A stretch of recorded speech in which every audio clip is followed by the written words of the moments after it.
CBSE Board, Class 9, History, Chapter 2, Part 1, Audio by Renee Matthew. Socialism in Europe and the Russian Revolution. Chapter 2, What is Socialism? You have keywords here in the title itself. Socialism is an ideology which spread across Europe, and the country which was maximum influenced by socialism was Russia.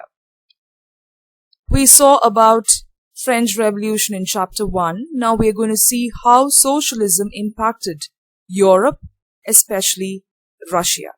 Shall we get started? Okay. We talked about the French Revolution. We saw how the change was so dramatic. What do you mean by dramatic change? Dramatic change means a change which was so obvious. It was clearly seen in the way the society was structured, in the way there was a great impact not only in one particular place, but the change spread across Europe. And we also saw that many people were influenced across the world, especially the countries that were colonized by the Britishers. Is it?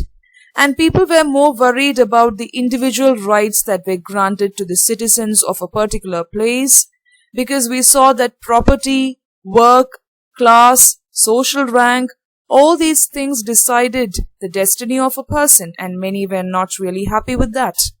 So, we can see how the individual rights really controlled both the social and economic power. And in India, we saw that Raja Ram Mohan Roy and Desrosiers talked of the significance of French Revolution. Who is Desrosiers? He was an Indian poet who was of Portuguese origin. You can see the picture of Desrosiers at the bottom of the screen. And many debates were going on, especially about the post-revolutionary Europe. The developments in the colonies in turn reshaped the ideas of society, the ideas of economic change. Everything was reshaped, it was restructured. You should understand that everybody was not happy with transformation, especially in Europe, because many people were so comfortable in belonging to ranks. They were so happy to be in the first estate or second estate, especially in France, because they can enjoy all the powers. So everybody was not happy with the transformation and the change. Even now we can see that. If you ask people to change, they are so callous. They don't want to do it. They are refuting it very badly, because nobody wants to change the style that they're used to. When you go for a transformation, what will happen? You have to change your routine, you have to change the way you're sitting or the way you're living, all that.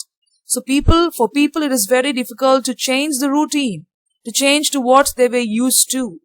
Yes? So we can see that varied responses captured the attention from different parts of Europe. It's not that everybody liked it.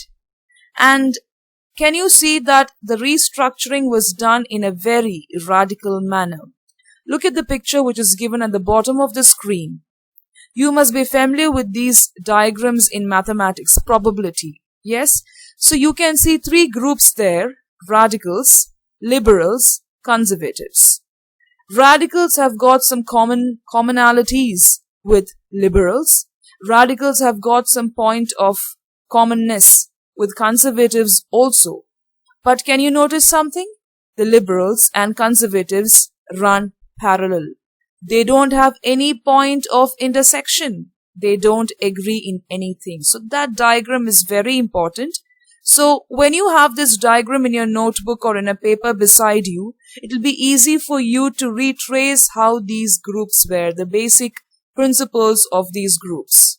Now, why did these terms really mean? What did these terms really mean in the context of the time? Because this was the main point which started the revolution in Russia. So over time, how the radicals, liberals and conservatives influenced the society. That is what we are going to see now. The second point is what separated these strands of politics and what linked them together. So just now I told you that there were some points where they did not agree. There were some points that they agreed also. So what is it? Where did they link? and where were they separated? We must remember that these terms do not mean the same thing in all contexts or at all times. So now maybe the radicals has got a different meaning. Liberals has got a slightly different meaning. Yes, so at all times and in all conservatives, we cannot say that the meanings were the same. Now we're going to look at some brief points. The first one is political traditions of the 19th century.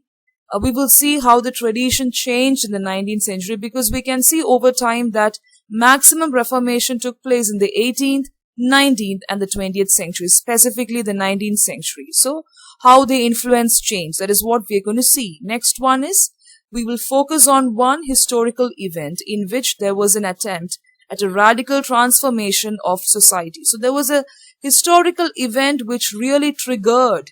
So when you see any revolution, we can see that there will be one problem or there will be one issue which sparks off, which takes off the revolution. So there is some historical event like that here also. Through the revolution in Russia, socialism became one of the most significant and powerful ideas to shape society. So French Revolution was also creating a great demand in the lives of people across the globe. So Russia also took off because of socialism. Can you see a political spectrum given at the bottom of the screen? Okay, you have the liberal, which is given in blue, the conservative given in red color. So the reaction of the liberal is radicalism. They are radical. Conservatives are always reactionary. Liberals are more cool. If you talk in today's language, they are more cool. They are more practical. Conservatives react all of a sudden. Okay, that is why it is given in those two colors. And in the middle, you have got the moderate zone.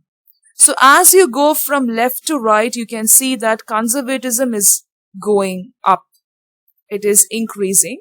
As you go from right to left, it is the liberal. So this diagram is also very important to understand the political spectrum. Now can you see liberals, radicals and conservatives? We are going to look at the liberals now. One of the groups which looked to change society were the liberals, just like the other two groups. Everybody wanted change. Now as the term looks, the liberals were really liberals. But in some discipline, you will understand that the liberals were not so flexible. So by the term, you may think that, oh, they are so flexible, they will accept everything. It is not like that. They had their own differences also. So first point is, they always encouraged all the religions. Okay? They wanted a nation which tolerated all religions, because in the European states, there were two religions. That is, two beliefs, two disciplines were there. Two doctrines were there. It is Christianity only, but two doctrines and two disciplines were there. That is, the Britain favored the Church of England, Austria and Spain favored the Catholic Church. You should remember that the church was very powerful in those days. So Catholic Church is totally different from the Church of England, and look at the places who believed in them. So the liberals opposed the uncontrolled power of dynastic rulers. They were totally against the rulers who had this dictatorial style of ruling. Uncontrolled power, without any control, without any laws being discussed with the others. All that they were against. Okay? So they wanted to safeguard the rights of individuals against government. They were more concerned about individuals having power, independent power and all that. And they were totally against the government in not safeguarding the right of an individual, and the power, the right of an individual to speak, of property. All these things were the major concerns in French Revolution. They argued for a representative. They also wanted representative, just like how the French Revolution, the representatives in the National Assembly. Do you remember that? So here, the liberals also argued for a representative, that is, an elected parliamentary government, which was subject to laws. Everything had to come under law. Everything will have to be cross-checked by the law. That is what they wanted.